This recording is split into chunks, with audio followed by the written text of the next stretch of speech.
Joining me now is Michael Weiss. He is the news director at New Lines Magazine, which covers major geopolitical events and their impact. Michael, welcome. So Russia initially said that they would not talk to Ukraine until they stopped defending themselves. Tell us what's changed. Well, Russia's not been doing very well in this military campaign. The Ukrainian Ministry of Defense has been posting videos showing Turkish-sold drones taking out Buk anti-aircraft systems. That's the famous air defense system that took out MH17 in 2014. The Ukrainians have been putting up a very ferocious fight. They're resisting. Russia's military advance has slowed to a crawl. I've seen more videos than I can analyze and fathom at the moment of dead Russian soldiers, burnt out equipment, and frankly captured POWs on the Russian side who are saying, we didn't even know we were being sent to Ukraine. They're calling their mothers back in Russia saying, Mom, we don't know how we got here. We were following orders and we thought we were going on a training exercise. So the Ukrainian morale is very high. Russian morale is quite low. Now, with respect to peace talks on the border of Ukraine and Belarus, I would take this with a pinch of salt. In fact, a giant heap of salt. I think this is Putin's way of trying to buy some time so that he can re-strategize his war plan, which, as I say, is not going particularly well. Just today, I saw the former Russian foreign minister tweet out that the delegation that the Russians are sending for these talks, I mean, it's a risible cast of non-entities. So it doesn't seem like Putin is actually serious about suing for peace at the moment. Well, we have heard President Putin claiming that NATO's aggressive statements have prompted him to put Russia's nuclear forces on high alert. White House Press Secretary Jen Psaki says that this is, again, Putin, quote, manufacturing threats that don't exist in order to justify further aggression. Tell us, because at first blush, that sounds like a very scary headline. So tell us, what is the actual significance of readying nuclear forces? Well, I'll tell you the significance of it. It's what we're doing right now, which is we're talking about the threat of nuclear war. We're absolutely terrified. We're panicking. This is a feint, I think, on the part of Vladimir Putin. U.S. officials have come out and said that they've seen no untoward activity on the ground in Russia to suggest that these orders have been implemented. Shane Harris, who's an excellent national security reporter at the Washington Post, queried other U.S. officials who said they're not alarmed by this. They think this is part of the sort of Putinist playbook of trying to terrify everybody into backing down, de-escalating, making concessions. I think it's a good thing that the White House is coming out and not trying to sow panic and instilling fear that World War III is imminent. I mean, this is a long-standing trope of the Kremlin. Whenever they feel like they've been cornered or that Western resolve has been a little stronger than they anticipated.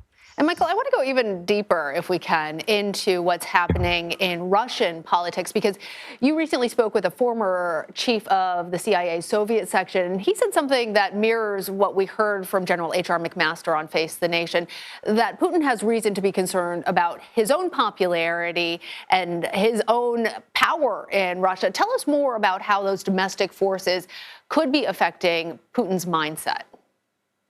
Well, look, given the absolute torrent of intelligence that's been leaked about this impending war for the last several months, it has always struck me as very likely that the U.S. and the British in particular have got human sources at very high levels in the Russian government, meaning spies, moles, run by the CIA or MI6, in addition to, of course, intercepting communications that are sent within Moscow. I spoke to, as you mentioned, Burton Gerber, who is seen to be a legend in the CIA for revolutionizing the way that the agency recruits or recruited assets, especially within the KGB, from access denied areas of the Warsaw Pact and the Soviet Union. And he said to me, and I quote, that the terrain now seems to be much more amenable for recruiting people inside this regime because, remember, when the Soviet Union collapsed, there was this promise of liberalization and democratization.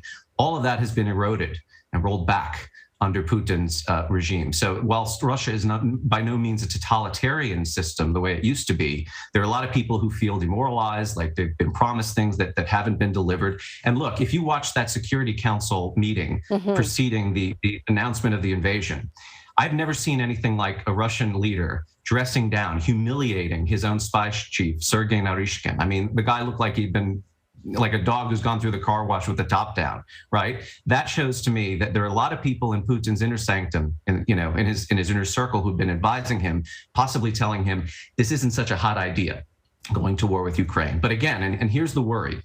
Putin is increasingly coming across like the man in the high castle who does not want to listen to counsel, reason, or any kind of countervailing or contradictory sentiment from the people that he is entrusted to provide him with a view of the world.